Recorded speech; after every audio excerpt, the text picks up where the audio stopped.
you, movers and shakers. Shekhar एक minute. 1 minute का time नहीं है, देखो भैया 10:10 हो गए। तुम्हारे काम की चीज है रुचिरा राव। रुचिरा राव? हाँ रुचिरा राव तुम्हारी डाई हार्ड फैन आज सेट पे आई थी पता है? यार मैं उससे परेशान हो गया, मुझे उससे बचा लो। पता है वो सिक्योरिटी को फंसाकर तुम्हारे पास आना चाहती थी लेकिन मैंने उसे रोक लिया। Oh, thank you so much. You are a sweet as Cherokee old chap. उसने कहा है क्या कहा उसने? उसने कहा है क्या कहा उसने? अरे ऐका ना त्याने मराठीमध्ये सांगितलं तुम्हाला शेखरला प्रेझेंट द्यायला लागेल तरच मी त्याचा पार्टी सोडणार आहे।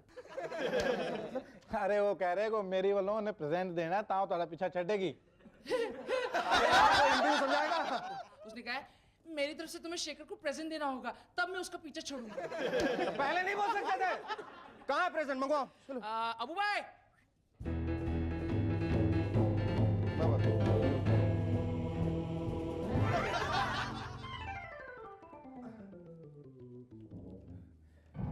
इतना बड़ा present.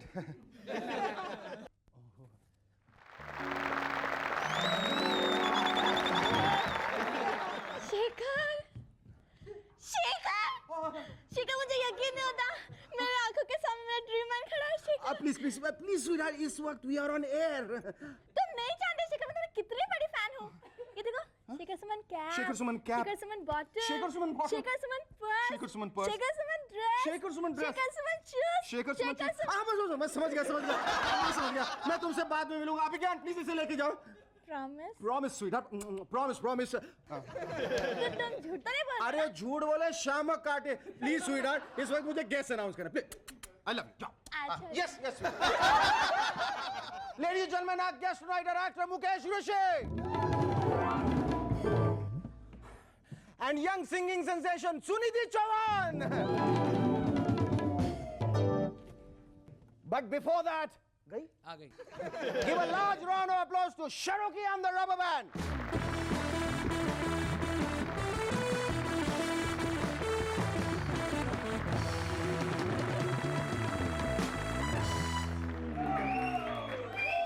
Hello, welcome back. I'm SS and you watching MNS. क्या आप लोगों ने देखा हम सेलिब्रिटीज की लाइफ कितनी डिफिकल्ट होती है? फैंस तो फैंस, मीडिया वाले भी हमें अजीबोगरीब सवाल पूछ के परेशान करते रहते हैं। जैसे शेखर जी, आपके वॉलेट में इस वक्त क्या है? यार तुम जर्नलिस्ट हो या इनकम टैक्स ऑफिसर, मैं क्यों बताऊं? आप परफ्यूम कहां कहां लगाते हैं? अपने जूतों पे।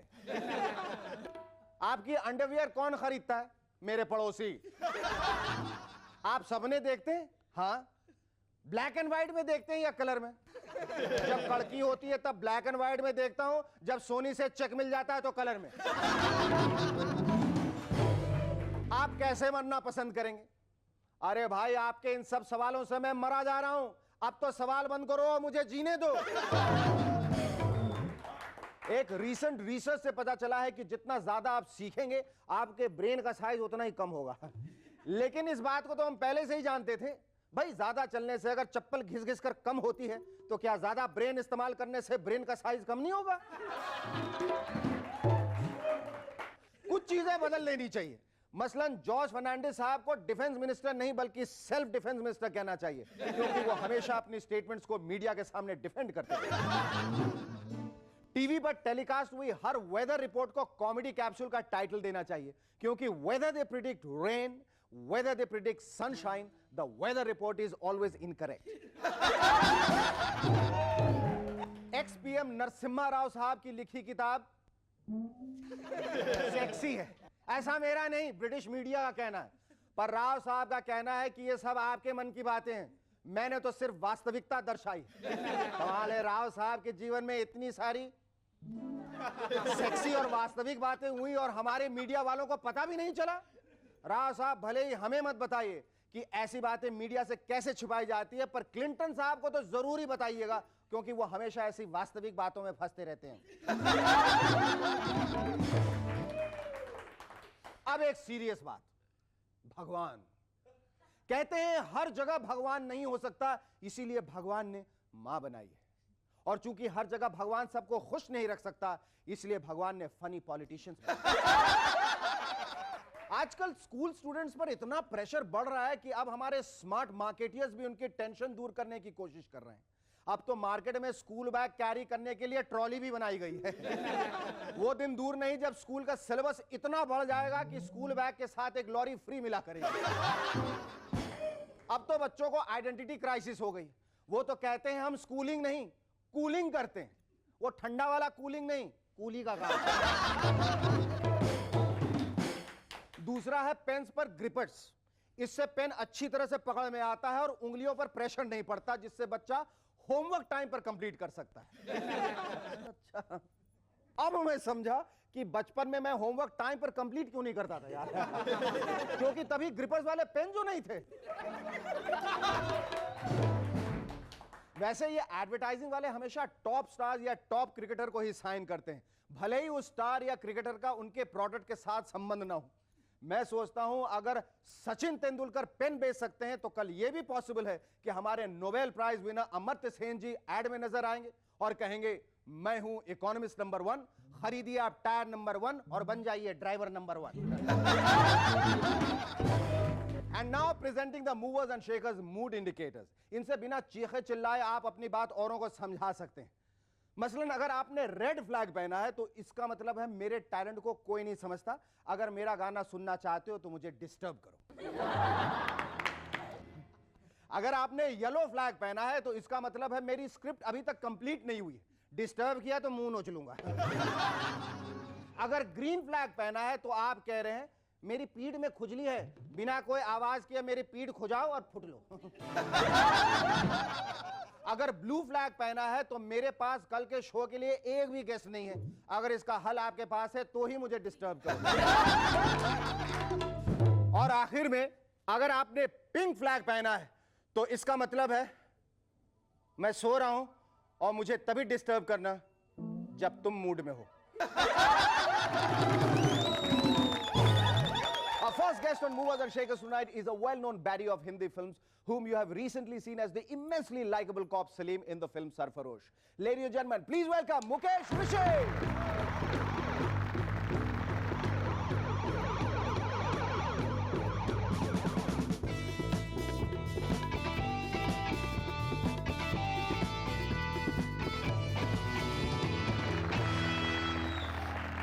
Mukesh, इतने सालों के जद्दोजहद और स्ट्रगल के बाद, how do you feel when eventually you got what you deserved? Feeling very nice of course. और कैसा लग रहा है? बहुत अच्छा, बहुत अच्छा। बहुत अच्छा। Mukesh, I sincerely feel that what you have achieved now should have come to you much earlier. मुझे याद है कि हम दोनों साथ में काम कर रहे थे सीरियल रिपोर्टर में, और सरफरोशी की तमन्ना तब तुम्हारे दिल में थी और तब तुम्हें देखना था कि जोर कितना बाजू है कातिल में।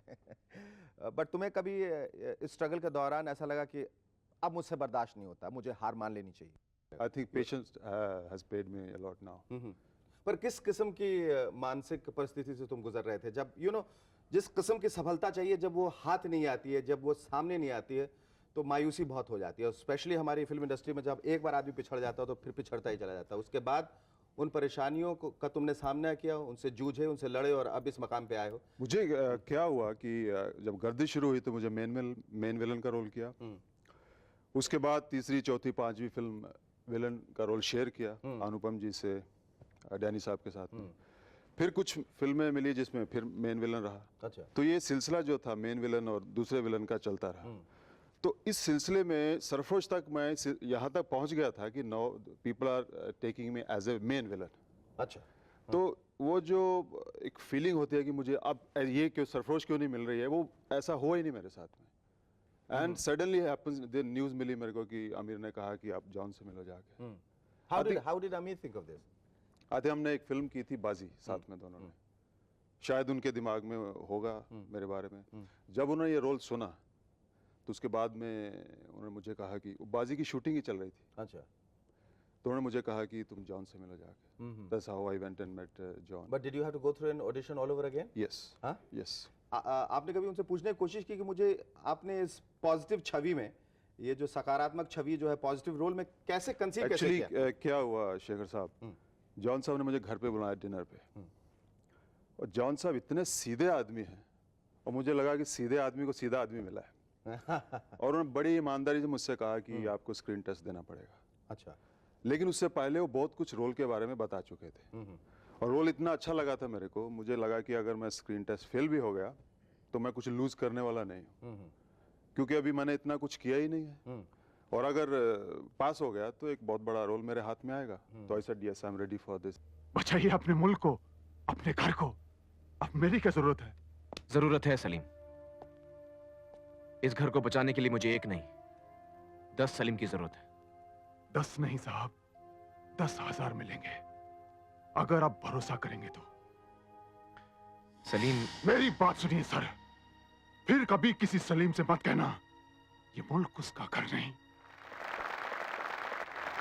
Mukesh, we're going to take a short break, after which tell us how was it to work with a perfectionist like Amir. Also, ये बताना कि लोग स्ट्रगल करके बहुत आमिर जैसे परफेक्शनिस्ट के साथ काम करके तुम्हें कैसा लगा? I mean, तुमने तो बहुत सारे एक्टर्स के साथ काम किया, लेकिन हमने सबने ऐसा सुना है कि आमिर जो हैं वो बहुत ज़्यादा परफेक्शन में बिलीव करते हैं। Yes, no doubt about that. और उसके साथ काम करके मुझे भी बहुत कुछ सीखने को मिला है, क्योंकि अप्रोच जो है अपने काम की तरफ जो है वो ऐसे लोगों से मिलती है ज़्यादातर जो लोग सीरियस होते हैं। तो मुझे बहुत मज़ा आया। तुम फिल्म में सबसे तुम्हारा यादगार शॉट कौन सा था या सीन? और मेरे लिए तो सब सीन एक जैसे है, क्योंकि मुझे सर पे टेंशन बहुत है। टेंशन बहुत बहुत। क्यों? किस किस्म का टेंशन है तुम्हें? क्योंकि ये मेरे दिमाग में डाल दिया गया था कि रोल बहुत इंपॉर्टेंट और पहली बार जब फिल्म के रशेस आए, तुमने अपने आप को देखा स्क्रीन में, फिल्म जब मुकम्मल हुई तो तुमने जब देखा? हाँ, उस वक्त भी मुझे कुछ मालूम नहीं पड़ा मैंने क्या किया। अच्छा। फिल्म रिलीज हो गई थी, मैं उन दिनों जम्मू में शूटिंग कर रहा था, 2 हफ्ते वहाँ रहा। मैं जब रिलीज हुई तो वहीं पे था। जब बॉम्बे में वापस आया तो फिल्म मैंने 3 हफ्ते के बाद बॉम्बे थिएटर में देखी, तब मुझे मालूम पड़ा कि मैंने क्या किया। तब इतने देर के बाद एहसास हुआ। Now what kind of roles are you looking for in? I think मुझे सबसे बड़ी खुशी की बात यह है कि लोगों ने पॉजिटिव पसंद किया। तो मेरी कोशिश रहेगी कि दोनों में से जो भी मुझे अच्छा मिलेगा, I'll take it। अच्छा, आप ये भी बताते जाइए कि आप बम्बई से जो आपका सफर जो है, जो सफर आपका जो था फिल्म इंडस्ट्री का, वो फीजी के थ्रू क्यों हुआ? मेरी वाइफ केशनी ऋषि उनका नाम है, हम दोनों चंडीगढ़ में साथ में पढ़ते थे, साथ कॉलेज में। तो वहाँ इश्क हो गया था। तो ग्रेजुएशन के बाद वो फीजी चली गई, मैं बॉम्बे आ गया। ये कैसा इश्क था? वो होना था, अच्छा, जरूरी था। तो यहाँ कुछ साल मैंने अपने घर का फैमिली बिजनेस ट्राई किया, वो फीजी चली गई। या बिजनेस में मैं maybe I am not right for the business, तो मैं फीजी चला गया। फीजी में कुछ साल रहा, वहाँ से न्यूजीलैंड चला गया। अरे बाप रे, बड़ा लंबा सफर। न्यूजीलैंड में मैंने मॉडलिंग करना शुरू कर दिया, फैशन शोज। ओके। वो फैशन शो से शुरुआत हुई मेरे अंदर की भाई इतनी दूर आके अगर कुछ हो सकता है तो वहाँ अपने वतन में क्यों नहीं? तो मुझे लगा कि मुझे जब थोड़ा एक्सपीरियंस हुआ शोज में और अच्छा रिस्पांस मिला वहाँ से, तो मुझे लगा कि मुझे हिंदुस्तान वापस जाना है। और मौका मिला, वापस आया और मैं डिसाइड करके आया था। तो तुम्हारी कौन सी ऐसी फिल्म है जो अभी आने वाली है जिसको लेकर तुम बहुत ज़्यादा उत्साहित हो? फिल्में तो मैं ईमानदारी से कहूँ तो मेरे लिए हर फिल्म जो है इम्पोर्टेंट रही है, क्योंकि मुझे कुछ ना कुछ सीखने को मिला उस फिल्म में से। अभी आने की कोहराम थोड़ी सी अभी लोगों ने पॉजिटिव देखा है, फिर थोड़ा नेगेटिव देखेंगे। जो इस गफूर चंगेजी के साथ टकराने की हिम्मत करेगा। दोस्तों, अब हमको यही देखना है कि आतंकवाद के बढ़ते हुए कदम कौन रोक सकता है। तो कोशिश यही रहेगी कि जो भी रोल मिले उनमें अपना जो हिस्सा है, पार्ट है मेरा एज एन आर्टिस्ट, वो मैं पूरा करूं। नहीं, हम तो यही कहना चाहते हैं कि जिस ईमानदारी से तुम रोल को परखते हो और जिस ईमानदारी से रोल को निभाते हो, मेरे ख्याल से तुम्हें अच्छे रोल्स हमेशा ज़िंदगी में मिलते रहेंगे। और जो सफलता तुम्हें अभी मिली उससे कई गुना ज़्यादा तुम्हें आगे भविष्य मिलेगी। Thank you so much. Our second guest on MNS tonight is fast becoming a voice to reckon with. She has recently sung for the national award-winning film Samar, and also the immensely popular number Ladki Diwani Dekho Ladka Diwana from the film Shastra. She's now all set to woo her audience with her must numbers in Ram Gopal Verma's forthcoming film Must. Ladies and gentlemen, please welcome Sunidhi Chauhan.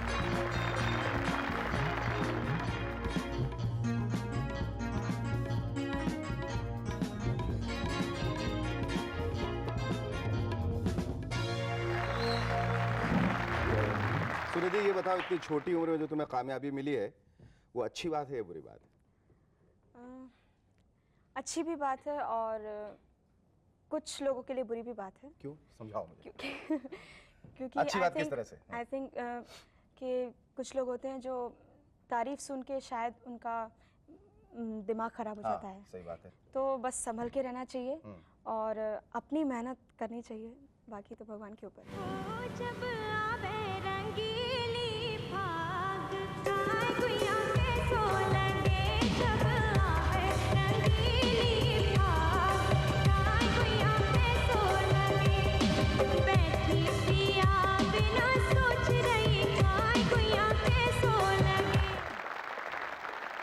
तुम्हारी शुरुआत कैसे हुई as a singer? How did you think of becoming a singer?